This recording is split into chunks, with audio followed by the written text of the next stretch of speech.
اللہ کے رسول حضرت محمد مصطفیٰ صلی اللہ علیہ وآلہ وسلم بار بار امام حسین کو بلند کر کے دنیا کو یہ بتاتے تھے کہ یہ حسین مجھ سے ہے اور میں اس حسین سے۔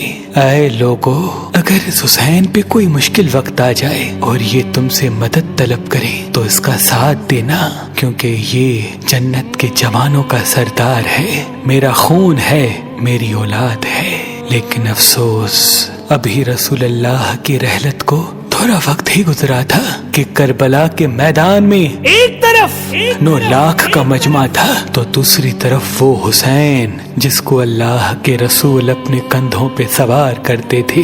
امام حسین علیہ السلام اپنے نانا کی امت سے بار بار کہتے رہے کہ کیوں میرا رستہ روکا ہے؟ اے لوگو، پہچانو، میں تمہارے نبی کا نواسا ہوں۔ کیوں 3 دن سے میرے بچوں کو پیاسا رکھا ہے؟ کیوں میرے عزیز و اقارب کو شہید کیا ہے؟ بتاؤ، کیا میں نے رسول اللہ کی شریعت میں ترامیم کی ہے؟ کسی انسان کا حق کھایا ہے؟ کسی انسان پہ ظلم کیا ہے؟ اتنے میں فوج یزید ایک آواز میں کہنے لگی، اے حسین، ہم سب تجھے تیرے بابا علی کے بغض میں قتل کر رہے ہیں تاکہ یزید ہماری جھولیاں دولت سے بھر دے۔ امام حسین نے فرمایا، اے لوگو، آج جس اسلام کا علم تمہارے ہاتھوں میں بلند ہے، یہ علم میرے بابا علی نے بلند کیا، مت بھولنا۔ خیبر و خندق میں اگر علی نہ ہوتے تو اسلام کی فتح ناممکن تھی۔ وہ علی جس نے پوری زندگی اسلام کی تبلیغ کی، حق کو بلند کیا، رسول اللہ کی حفاظت کی، آج اس علی کو یہ اجر دے رہے ہو۔ اے لوگو، بتاؤ، اللہ کے رسول نے بار بار میرے بابا علی کا ہاتھ بلند کر کے فرمایا تھا کہ جہاں حق ہوگا وہاں علی ہوگا، جہاں علی ہوگا وہاں حق ہوگا، اور آج اس علی اور اولاد رسول کو یہ اجر دے رہے ہو۔ اتنے میں یزید کی فوج کے سپہ سالاروں نے دیکھا کہ کہیں فوج میں بغاوت نہ ہو جائے۔ اے شمر، کیا دیکھ رہے ہو؟ حملہ کرو۔ بس لاکھوں کی فوج نے جب رسول اللہ کے نواسے پہ حملہ کیا، امام حسین علیہ السلام نے اللہ کا نام لیا اور ذوالفقار کو نیام سے نکالا۔ تاریخ گواہ ہے، ایک طرف لاکھوں کا مجمع اور ایک طرف 3 دن کا بھوکا پیاسا حسین ابن علی۔ زمین پہ اس طرح کی جنگ پہلے کبھی نہیں دیکھی تھی کہ ایک تنہا انسان لاکھوں کے مجمع کو اس طرح سے فنار کر رہا ہے کہ فوج اشقیاء واپس پلٹ کے بھاگنے لگی۔ امام حسین فوج یزید سے مخاطب ہو کے فرماتے ہیں، آؤ، 3 دن کے بھوکے کی جنگ دیکھو، 3 دن کے پیاسے کی جنگ دیکھو، رسول کے اس نواسے کی جنگ دیکھو، اس کی جنگ دیکھو جس کا جوان بھائی مارا گیا، جس کے جوان بیٹے کو نظروں کے سامنے قتل کیا گیا، جس نے اپنے ہی ہاتھوں سے اپنے بچے کی قبر بنائی۔ امام حسین شیر کی طرح فوج یزید سے لڑ رہے ہیں۔ اتنے میں آواز غائب آتی ہے، حسین، تیرا اللہ تجھ سے راضی ہوا۔ بس اس صدا کا سننا تھا۔ امام حسین علیہ السلام نے اپنی ذوالفقار کو تھام لیا۔ اتنی میں عمر بن سعد کہتا ہے، شمر، کیا دیکھ رہے ہو؟ یہ علی کا شیر ہے، اس کو مات دینا ناممکن ہے، جاؤ خیموں کو آگ لگا دو۔ بس کچھ ظالموں نے بیبیوں کے خیموں کو آگ لگا دی اور کچھ امام حسین کو دور سے تیر مارنے لگے۔ امام حسین کبھی بیبیوں کے خیموں کی طرف بڑھتے ہیں، کبھی فوج کی طرف جاتے ہیں۔ عمر بن سعد اور شمر نے فوج کو 4 حصوں میں تقسیم کر دیا اور یہ کہا کہ کوئی بھی حسین کے قریب نہ جائے، جس کے پاس جو جو چیز ہے وہ دور سے حسین کو مارے۔ جس کے پاس نیزہ تھا اس نے نیزہ مارا، جس کے پاس تیر تھے وہ تیر مارتا رہا، جس کے پاس برچیاں تھی وہ برچیاں مارنے لگا۔ تاریخ نے لکھا جس کے پاس مارنے کے لیے کچھ نہ تھا وہ کربلا کی گرم زمین سے مٹی اٹھا کے امام حسین کی طرف پھینکتا رہا۔ امام حسین کے جسم مبارک پہ ہزاروں زخم لگتے رہے۔ آپ کے جسم مبارک پر اتنے تیر تھے کہ آپ کا جسم مبارک نظر تک نہیں آ رہا تھا۔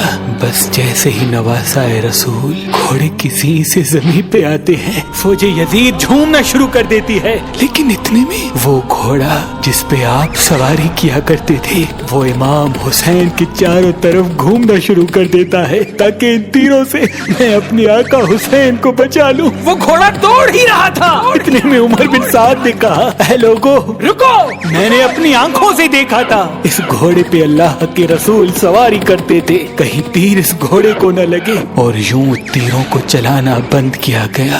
افسوس ہے ان لوگوں کو اس گھوڑے کا تو احترام معلوم تھا جس پہ رسول اللہ سواری کیا کرتے تھے، لیکن اس حسین کا احترام بھول چکے جن کو اپنے کندھوں پہ سوار کر کے امت کو دکھایا کرتے تھے۔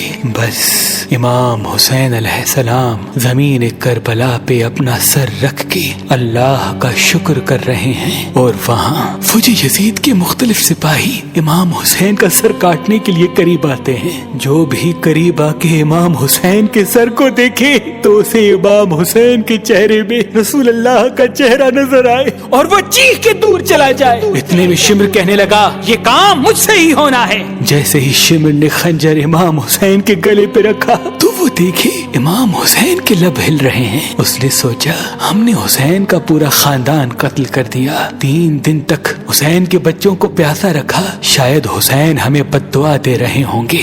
سننے کے لیے کان قریب کرے تو کیا سنے، امام حسین علیہ السلام اللہ کی دربار میں اللہ کی نعمتوں کا شکر کر رہے ہیں کہ اے اللہ تیرا شکر ہے کہ اس عظیم امتحان کے لیے تو نے اس حسین کو چنا۔ اتنے میں امام حسین نے آنکھیں کھولی اور شمر سے کہا اے شمر کیا تو نہیں جانتا میں رسول اللہ کا نواسا ہوں، جنت کا سردار ہوں، حق پہ ہوں، بے جرم ہوں۔